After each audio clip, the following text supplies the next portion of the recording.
October 12, 2017, Alex Thompson and his 3-year-old son, Leo, vanished from the foothills of the Annapurna Massif in Nepal.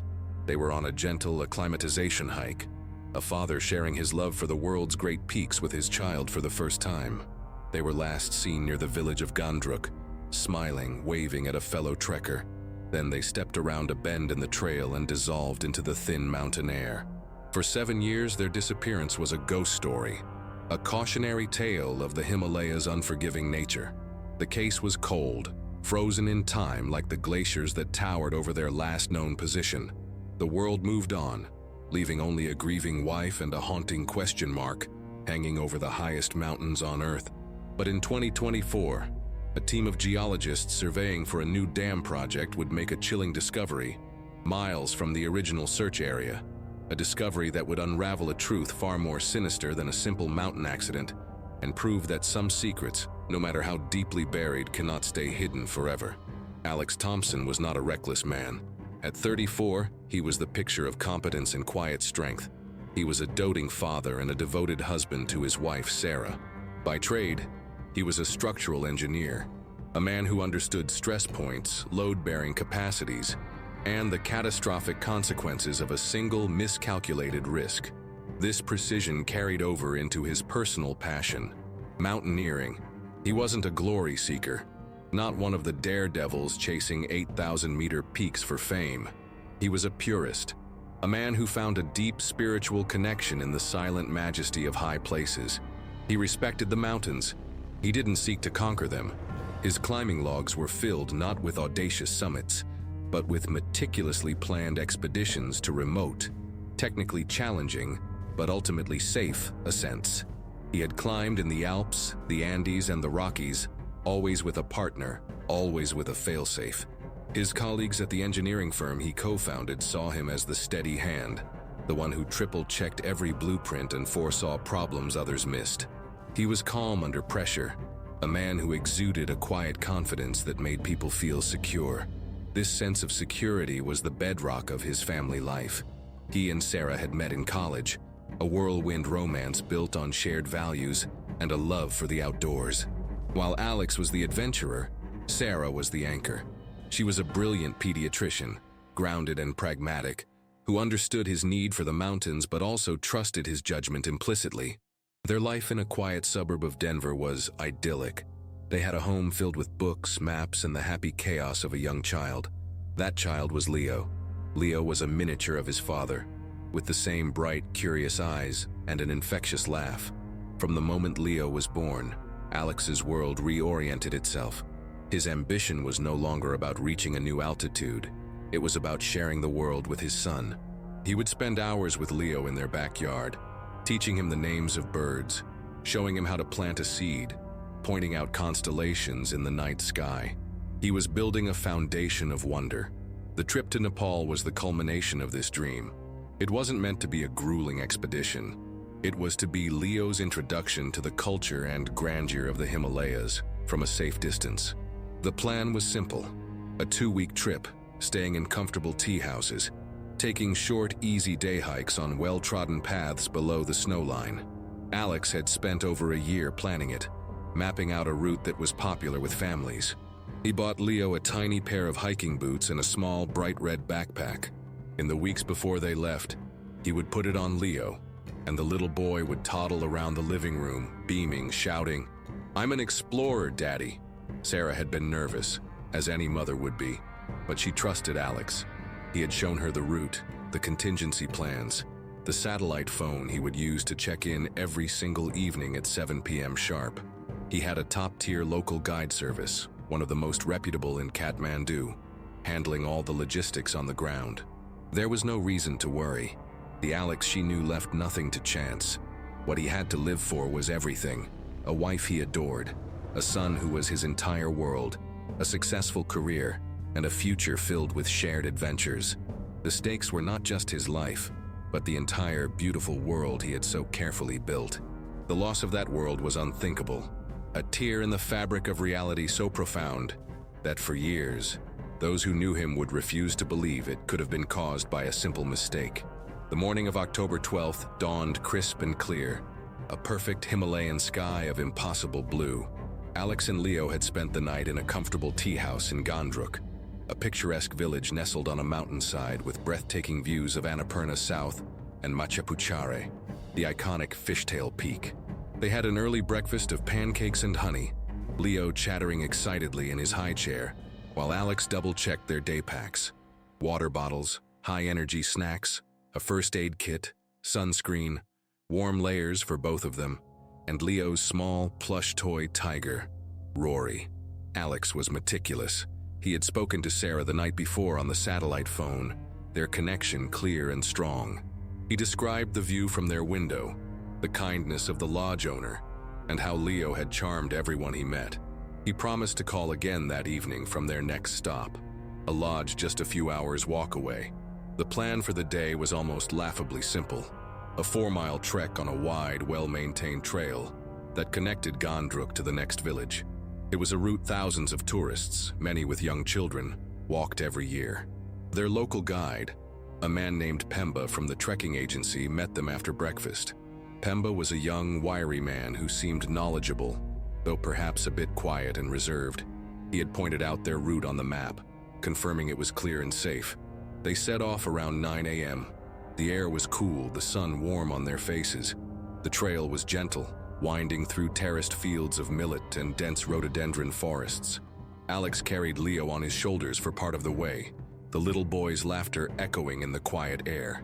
They were seen by several other trekkers heading in the opposite direction. A German couple later recalled seeing them resting by a small stream. They said the father was pointing out a colorful bird to his son, both of them completely absorbed and happy. This was the last confirmed sighting. Around midday, according to the timeline later pieced together by investigators, they would have reached a fork in the path. The main trail continued gently downwards. A smaller, less defined path branched off, climbing steeply towards a ridge. This secondary path was not on the tourist maps. It was a shortcut used by locals, a more strenuous route that led to a high pasture before descending to the same destination. Why Alex would have chosen this path was the first mystery. It went against his cautious nature. Perhaps Pemba, their guide, suggested it, promising a more spectacular view. Perhaps Alex, feeling strong and confident in the perfect weather, made a rare, spontaneous decision to take the more scenic route. This was the first critical deviation from his carefully laid plan. As they ascended, the environment would have changed. The open forest would have given way to a more rugged landscape of rock and scrub. The trail would have narrowed, with steeper drop-offs.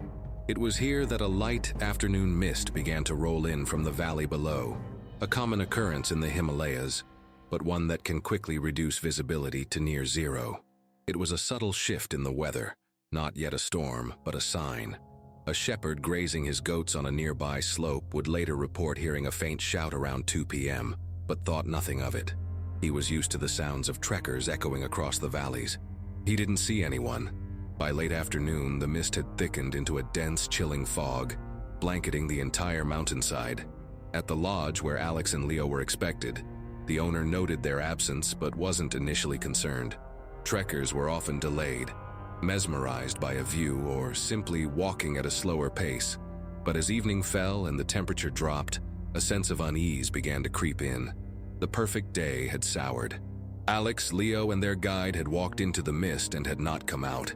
The satellite phone in Sarah's home in Denver, waiting for a call that would never come, remained silent. It was the first sign that something had gone terribly wrong. The fatal mistake, the risky decision to take that higher path had been made, setting in motion a chain of events that would create a legend and break a family. The silence was the first alarm. Back in Denver, it was 7 a.m. when Sarah Thompson woke with a jolt. The satellite phone on her nightstand hadn't rung. Alex was never late. Punctuality was part of his DNA, a pillar of the trust between them. A knot of cold dread tightened in her stomach. She told herself it was nothing. A dead battery, a bad signal. Mountains were unpredictable. She waited an hour, her coffee growing cold, her eyes fixed on the silent phone. The minutes stretched into an eternity of imagined horrors. At 8:15 a.m., her carefully constructed calm shattered. She dialed the emergency number for the trekking agency in Kathmandu. Her voice was trembling as she explained the situation. The man on the other end was initially reassuring. Delays were common. He promised to have the lodge owner at the destination send a runner back along the trail to check. The hours that followed were a blur of anxiety for Sarah. She called her parents, her voice cracking. She paced the floors of her quiet house, Leo's toys scattered around her like relics from another lifetime. Meanwhile, in Nepal, the runner from the lodge set out. He was a strong local boy who knew the paths like the back of his hand. He walked the main trail back towards Gandruk, asking every trekker he passed if they had seen a man and a small child. No one had seen them past the stream where the German couple had spotted them. The runner reached the fork in the trail. Seeing no sign of them on the main path, he made the instinctive choice to check the more difficult upper route. He climbed for nearly an hour into the now dissipating mist, and then he found it. The scene was eerily quiet. Just off the narrow trail, in a small sheltered clearing, was their day pack. Not one, but two. Alex's large one and Leo's tiny red one, sitting side by side on a flat rock. They were unzipped. Inside Alex's pack was a half-eaten bar of chocolate, a water bottle that was still mostly full, and a map. Inside Leo's pack was a single tiny hiking boot. The other was nowhere to be seen. A few feet away, lying in the dirt, was Rory, the stuffed tiger, its plush fur damp with dew. There were no signs of a struggle, no scuff marks, no dropped gear, no blood. The ground was undisturbed, save for a few faint footprints that the mist had already begun to erase. It was as if they had simply set their bags down, taken a few steps and evaporated. The guide, Pemba, was also gone. His pack was not there. The runner's blood ran cold. He knew this was wrong, deeply wrong. He sprinted back down the mountain, his heart pounding against his ribs. The news reached the agency in Kathmandu, and then it reached Sarah in Denver via a clipped, sterile phone call. There has been an incident. We have found their belongings. They are not with them. Disbelief was Sarah's first reaction. It was a physical sensation, a wave of nausea and dizziness. It made no sense. Alex would never leave their gear. He would never, ever leave Leo's tiger. Panic followed, sharp and suffocating. She demanded answers they didn't have. Was there a cliff? A landslide? Did they fall? The agency had no explanation. The scene was clean, too clean. The initial report filed with the local police was a portrait of confusion. It logged the found items: one gray adult backpack, one red child's backpack, one stuffed tiger, one child's boot. It noted the absence of the father, the child, and the guide.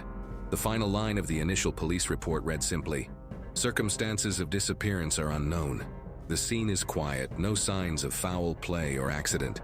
But for Sarah, the quiet was the most terrifying part.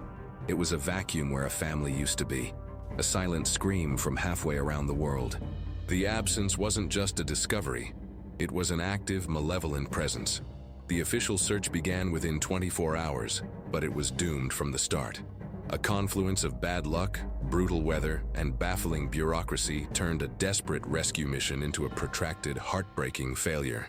The Nepalese authorities, along with the trekking agency, mobilized a team of 50 searchers, a mix of local police, experienced Sherpa guides, and volunteers. They established a command post in Gandruk, transforming the tranquil village into a chaotic hub of activity. Sarah, frantic and refusing to be helpless an ocean away, boarded the first available flight to Kathmandu, her mind a maelstrom of fear and hope. By the time her plane touched down, the situation on the mountain had taken a catastrophic turn. An unseasonal and unusually violent blizzard descended upon the Annapurna region. What began as a thick fog morphed into a raging snowstorm, dumping several feet of snow across the search area in a matter of hours. The temperature plummeted, and wind speeds reached life-threatening levels. The search was immediately suspended. The teams were forced to retreat to the safety of the villages, leaving the mountainside to the storm. For 3 agonizing days, no one could move. The blizzard erased everything. It filled in crevices, covered trails, and buried any potential tracks or clues under a thick white blanket of despair. The pristine, eerily clean scene discovered by the runner was now obliterated. When the storm finally broke, the landscape was transformed and hostile. The search resumed, But it was a different, more hopeless task. They were no longer looking for lost hikers. They were searching for needles in a vast white haystack. The methodology was systematic but futile. Search teams, connected by ropes, probed the deep snowdrifts with long poles. They focused on high-risk areas, steep ravines, cliff bases, and streams. A helicopter, chartered at great expense by Alex's engineering firm, joined the effort. It flew low over the terrain, its rotors whipping up clouds of snow, as spotters scanned the blinding white ground for any sign of color, any scrap of clothing. But they found nothing. The scale of the search area was immense and unforgiving. The disappearance had occurred in a labyrinth of ridges, valleys, and dense forests. Every promising lead turned into a dead end. They found a tattered piece of a prayer flag, a discarded water bottle from another trekking party, the tracks of a snow leopard. Nothing connected to Alex, Leo, or Pemba. Frustration mounted. Sarah, now in Gondruk, felt a growing sense of desperation. She pleaded with the search commanders, pushing them to expand the grid, to recheck areas, to consider possibilities beyond a simple fall. She was met with a mixture of sympathy and weary resignation. The officials were hampered by limited resources. Their communication equipment was outdated. The chain of command between the local police, the army, and the civilian volunteers was often confused. Then, tragedy compounded the mystery. On the 5th day of the aerial search, the chartered helicopter, navigating a treacherous, narrow valley, was caught in a sudden, violent downdraft. The pilot fought for control, but the machine slammed into the side of the mountain, exploding on impact. The pilot and 2 elite Sherpa searchers were killed instantly. The accident sent a shockwave through the rescue community. It was a brutal reminder of the mountain's power. The search was halted once more, this time for 2 days to recover the bodies of the fallen rescuers. The morale of the remaining teams plummeted. A cloud of grief and fear settled over the operation. When the search resumed for a final time, it was with a palpable sense of defeat. After 2 full weeks of exhaustive, dangerous, and fruitless effort, the officials made the difficult decision. The active search was called off. Alex Thompson, Leo Thompson, and their guide Pemba were officially declared lost, presumed to have perished in the storm. The final report concluded that they had likely taken shelter from the initial fog, were caught in the blizzard, and were now buried somewhere beneath the snow, their exact location impossible to determine. For the authorities, the case was closed. Another tragic statistic chalked up to the perils of the Himalayas. For Sarah, it was the beginning of a nightmare with no end, a life sentence of not knowing. The failure of the search was absolute, leaving behind only a void of unanswered questions and the crushing weight of a mountain's silence. The years that followed the failed search were a long, slow grind of grief. The world moved on, but for Sarah Thompson, time froze on October 12, 2017. She returned to Denver, a hollowed-out version of herself, to a house that was no longer a home, but a museum of a life that had been stolen. Leo's room remained untouched, the bed made, his favorite books stacked on the nightstand, his clothes still in the drawers. The silence in the house was a physical weight, a constant reminder of the laughter that was gone. The first year was a blur of administrative pain, dealing with Alex's company, navigating the legal labyrinth of declaring a missing person dead, and fending off the morbid curiosity of the press. She went through the motions, sustained by a fragile, irrational hope. She half expected Alex to walk through the door with a wild story of survival, Leo perched on his shoulders, but the door remained closed. As months turned into years, that hope curdled into a dull, persistent ache. The case went cold. The files in Nepal gathered dust. Alex and Leo's disappearance faded from the headlines, becoming a piece of grim local folklore in the Annapurnas. Among the guides and porters of the region, the story became a cautionary tale whispered in tea houses on cold nights. They called the section of the trail where the backpacks were found the vanishing point. Some said the family had angered a mountain spirit. Others wove a more poetic and haunting narrative. They began to refer to the unseen, undiscovered bodies as Annapurna's sleepers, a father and son locked in an eternal, frozen embrace somewhere in the high snows. The story served a practical purpose, a terrifying fable used to warn tourists against straying from the main paths. It became a grim landmark on a map of tragedies. For Sarah, this transformation of her personal apocalypse into a ghost story was a unique form of torture. She would occasionally see their story resurface in online forums dedicated to unsolved mysteries, where faceless strangers would speculate on what happened. Theories ranged from the plausible to the absurd: a tragic fall, a kidnapping for ransom that went wrong, an attack by a wild animal. Even that, Alex had staged the entire thing to start a new life. Each theory was a fresh stab of pain. She tried to find a way forward. She threw herself into her work at the pediatric clinic, finding a small measure of solace in caring for other people's children. But the grief was a relentless shadow. Anniversaries were unbearable. Leo's birthday was a day of profound emptiness. She maintained contact with a retired investigator from the U.S. Embassy in Kathmandu, a kind man who had taken a personal interest in the case. Once a year she would call him, and once a year he would gently tell her the same thing. There was nothing new. No new evidence, no new leads. The mountain kept its secrets. The emotional toll was immense. She became isolated, the circle of friends who didn't know how to talk to her gradually shrinking. The hope that had once sustained her was replaced by a desperate need for one thing: an answer. Not knowing was the cruelest part. Not knowing if they had suffered. Not knowing where they lay. The mystery was a gaping wound that refused to heal. For 7 years, the case of Alex and Leo Thompson remained frozen, a testament to the indifference of nature and the limits of human endeavor. The world had accepted their fate, but a wife and mother could not. She was left alone, haunted by the ghost of a question, waiting for a thaw that never seemed to come. For 7 years, the case remained locked in ice. Then, in the spring of 2024, the key to unlocking the mystery appeared from a completely unexpected quarter, driven not by a search for the lost, but by the relentless march of progress. A multinational energy consortium had begun preliminary geological surveys for a proposed hydroelectric dam project in a remote, uninhabited valley of the Manaslu region, a different massif entirely, over 50 miles east of the Annapurna search area. The project was controversial, but it brought cutting-edge technology to one of the most rugged corners of the globe. A team of geologists was using ground-penetrating radar and advanced sonar mapping to analyze the stability of the bedrock and the depth of the glacial moraine. It was tedious, methodical work. One afternoon, a junior geologist from Switzerland named Ben Carter was monitoring the sonar feed from a drone flying over a particularly deep section of the Thengel Glacier's terminal moraine.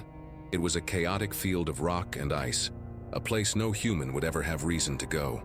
Suddenly, the sonar registered a bizarre anomaly. Deep beneath the surface, buried under at least 30 feet of ice and rock debris, was a dense metallic object.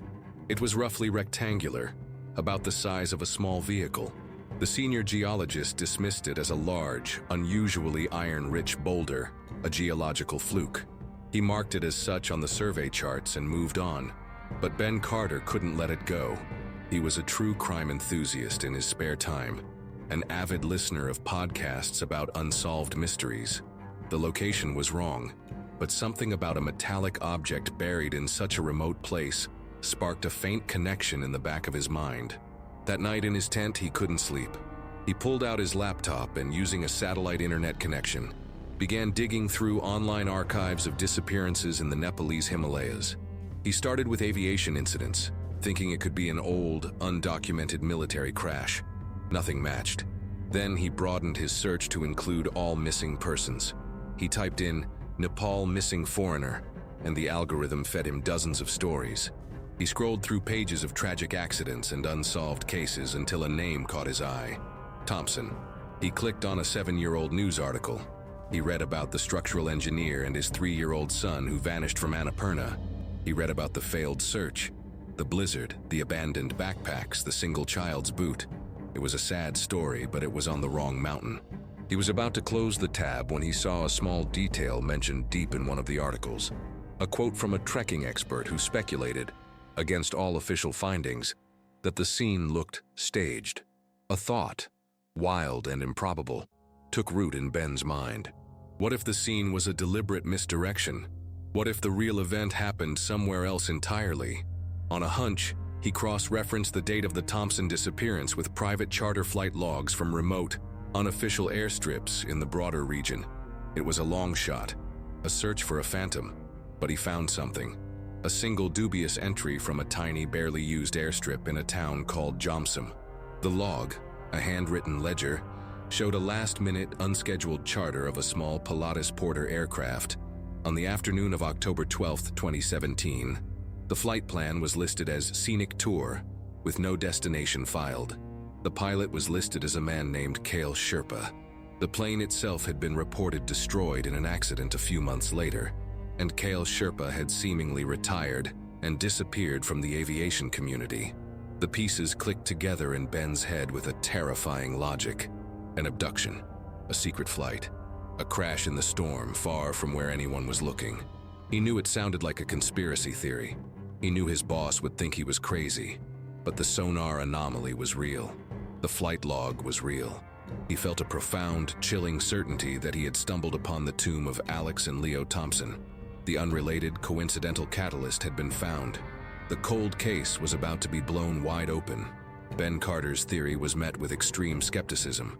His superiors at the Geological Survey dismissed it as fanciful speculation, a distraction from their billion-dollar project. The Nepalese authorities, when initially contacted, were reluctant to reopen a 7-year-old case based on a geologist's hunch and a sonar blip. But Ben was relentless. He compiled his research, the sonar data, the suspicious flight log, the details of the original case, into a comprehensive report. He bypassed the local bureaucracy and sent it directly to the retired U.S. Embassy investigator Sarah Thompson still spoke with. The investigator, a man named David Chen, was intrigued. The theory was wild, but it offered an explanation for one of the case's most nagging inconsistencies: the pristine, staged-looking scene. Chen used his old contacts to push the Nepalese government. He argued that the potential discovery of a plane crash, regardless of who was on board, warranted investigation. Finally, reluctantly, they agreed to mount a small, specialized expedition. The operation was a feat of engineering and endurance. A team of forensic specialists and mountaineering experts was flown to the Thengel Glacier. The site of the sonar anomaly was in a treacherous, unstable moraine field. Heavy drilling equipment had to be brought in by helicopter. For days, they drilled through layers of dense, frozen earth and ancient ice. The work was slow and dangerous, with the constant risk of shifting rock. Ben Carter was there, his heart in his throat, watching every bucket of debris that was pulled from the widening hole. After 4 days of drilling, they hit metal. The sound of the drill bit grinding against a foreign object echoed across the silent valley. The excavation became a delicate, painstaking process. They used smaller tools, working by hand to clear the debris around the object. First, they uncovered a piece of a wing, its metal skin crumpled like paper. Then, a section of the fuselage. It was the wreckage of a Pilatus Porter, the same type of aircraft from the ghost flight log. The team worked with a grim, focused urgency. They cut their way into the mangled cabin. The interior was a mess of twisted metal, wires, and preserved debris. And then they found them. The cold had preserved the scene with horrifying clarity. They found human remains, later confirmed through dental records and DNA to be those of Alex Thompson and the pilot, Kale Sherpa. Tucked beneath a seat, as if placed there for safekeeping, was a small, bright red backpack. An investigator carefully opened it. Inside was a child's jacket, a juice box, and a single tiny hiking boot. It was the matching boot to the one found 70 miles away, 7 years earlier. The discovery of the second boot was the linchpin, the undeniable proof that this was the final resting place of Alex and Leo Thompson. The search for Leo's remains became frantic. For hours, they sifted through the wreckage. They found nothing. The initial relief of finding the crash site was immediately overshadowed by a new, horrifying question. If Alex was here, where was his son? The investigators turned their focus to the pilot, Kale Sherpa. They learned he hadn't disappeared after all. He was living in a small, remote village in eastern Nepal, a broken old man racked by guilt and alcoholism. When a team of investigators showed up at his door, he didn't put up a fight. He seemed almost relieved that his secret was finally out. His confession, delivered in a quiet, trembling voice, was the final, devastating revelation. He admitted to taking the illegal flight. He had been hired by a wealthy Kathmandu businessman to transport a man and a child. The plan wasn't his. He was just a pilot in debt. He said the man, Alex, had been brought to the airstrip sedated, along with his conscious but terrified son. The guide, Pemba, had delivered them. Pemba was paid to lead them up the alternate path to a waiting vehicle, the abandoned backpacks, the single boot. It was all part of the plan to create a fake scene, a vanishing that would be blamed on the mountain. They took off into the deteriorating weather, flying east, away from Annapurna. The storm hit them with unexpected fury. The plane was tossed around like a leaf. Cale fought for control, but an engine failed. They were going down. In the final moments before impact, Cale claimed, Alex, groggy but realizing what was happening, did one last heroic thing. He unstrapped Leo, forced open the rear cargo door, and threw his son out of the plummeting plane into a massive, deep snowdrift on the mountainside below, hoping it would cushion the fall. It was an act of pure, desperate, paternal love. Seconds later, the plane crashed into the moraine, killing both men instantly. The blizzard that followed buried the wreckage within hours, hiding it from the world. But it also, Cale believed, might have saved the boy. The search for Alex and Leo was over. A new, desperate search began. The search for a 10-year-old boy who might have survived a plane crash 7 years ago. The pilot's confession detonated a bomb within Nepal's business and political elite. The wealthy businessman Kyle Sherpa named was Victor Rana, a powerful construction and import tycoon with a reputation for ruthlessness. The guide, Pemba, was quickly located working for another trekking agency. Under intense interrogation, his story crumbled, and he corroborated Cale's account, laying bare the entire conspiracy. The why was a story of corporate greed and cold-blooded calculation. Alex Thompson's engineering firm had recently been competing with Rana's company for a massive government infrastructure contract. During his due diligence, Alex had uncovered a vast web of corruption, bribery, and fraud orchestrated by Rana, including the use of substandard materials in public projects that had already led to one bridge collapse. Alex had gathered a file of incriminating evidence. He wasn't in Nepal just for a family trek. That was his cover. His true purpose was to secretly meet a whistleblower, a former accountant of Rana's who was hiding in a monastery near the Annapurna region. The meeting was set to happen the day after he and Leo disappeared. Rana learned of Alex's investigation and his travel plans. He couldn't risk the exposure. He decided Alex had to be eliminated. The plan was diabolical in its cunning. Rana hired Pemba, the guide, to ensure Alex took the pre-planned diversion. At the designated spot, Rana's men were waiting. They drugged Alex and abducted him and a terrified Leo.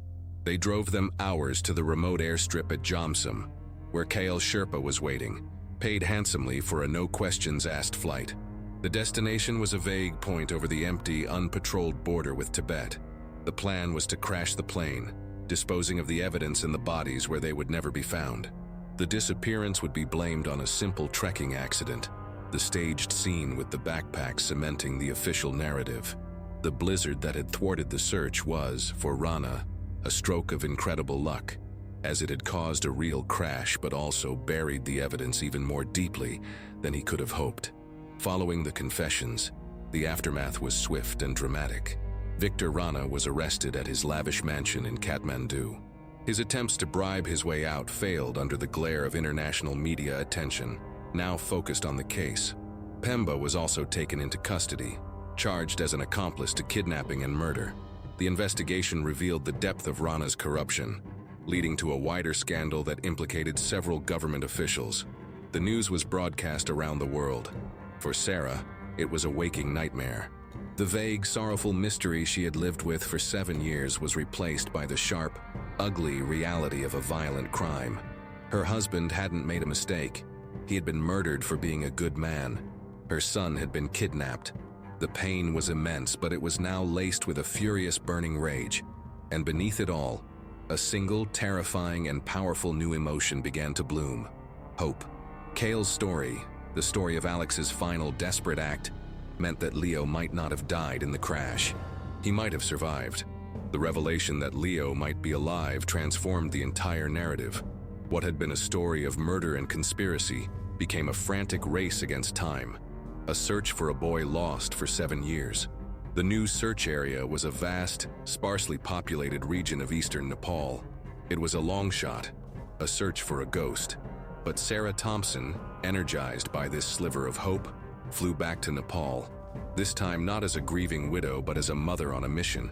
She poured her life savings into funding the search, plastering posters with a digitally age-progressed image of Leo across remote villages. The posters offered a substantial reward for any information about a boy who would have been found alone in the snow 7 years ago. The story of the fallen child from the sky spread like wildfire through the mountain communities. For weeks, the search yielded nothing but false leads and heartbreaking dead ends. Many believed the boy could not possibly have survived the fall, let alone the days and nights that followed in the freezing wilderness.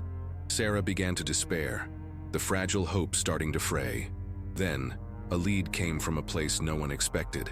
A monk from a small, isolated Buddhist monastery called Tam Daishan Ling saw one of the posters in a market town. He recognized the eyes in the age-progressed photo. He told the search coordinators that 7 years ago, during that very same blizzard, a child had stumbled into their monastery. He was half frozen, mute with shock, and could not remember his name or where he came from. The monks had taken him in. They believed him to be an orphan, a gift from the mountains, and had raised him as one of their own.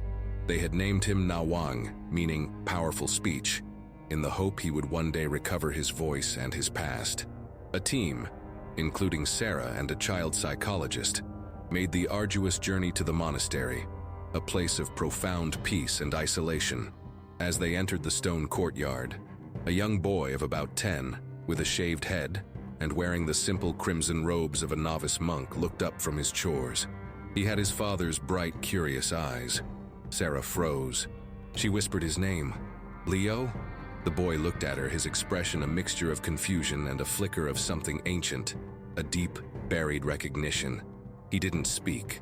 Sarah slowly approached him, and with a trembling hand, she pulled something from her pocket.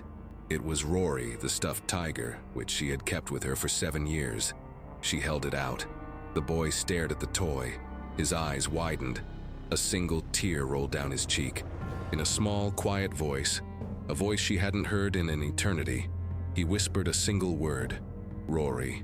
In that moment, the 7 years of silence, grief, and uncertainty collapsed. Sarah sank to her knees and wrapped her arms around her son. The search was over. She had found him. The relief was overwhelming, a tidal wave of emotion, but it was intricately woven with the pain of all that had been lost. She had her son back, but he was a stranger who didn't fully remember her, and his father was never coming home. The story of Alex and Leo Thompson left an indelible mark, not just on the family it shattered and rebuilt, but on the very systems that had failed them. It became a landmark case, a chilling testament to the extremes of both human evil and paternal love. Alex's legacy was rewritten. He was no longer the tragic victim of a mountain accident, but a hero and a whistleblower who paid the ultimate price for his integrity. His engineering firm established a charitable foundation in his name, dedicated to promoting ethical practices in international construction and providing legal support for whistleblowers in developing nations. His name became synonymous with courage, not carelessness. The case sent shockwaves through the trekking industry in Nepal. The revelation of a guide's complicity in such a heinous crime forced a period of intense self-reflection and reform. Trekking agencies implemented far more rigorous background checks for their guides. New regulations were put in place requiring guides to carry GPS trackers on all routes, and a centralized system was created to monitor the progress of trekking groups in real time, ensuring that a simple missed check-in would trigger an immediate and coordinated response. The case served as a brutal lesson. The greatest dangers in the mountains are not always the weather or the terrain. The theme that resonated most deeply was the profound power of a promise, both broken and kept. Victor Rana's conspiracy was built on a series of broken trusts: the corruption of a guide, the hiring of a pilot, the perversion of justice. But the story's resolution hinged on the keeping of a deeper promise, a father's unspoken vow to protect his child at all costs. Alex's final act, throwing his son from a falling plane, was an act of impossible hope against absolute despair. It was this act that ultimately triumphed over Rana's intricate web of deceit, a legacy of love that echoed louder than any lie. A father's final journey was not a tragic accident, but a calculated act of evil, hidden for 7 years by a mountain's silence and a conspiracy of greed. The truth was only brought to light by a chance discovery and the unbreakable bond between a father and his son. If this story of survival, corruption, and ultimate justice resonated with you, please help our channel grow by hitting the like button, sharing this video, and subscribing for more true crime mysteries that prove the truth is often more shocking than fiction. And we want to hear from you. Tell us in the comments what you believe is the most shocking part of this conspiracy.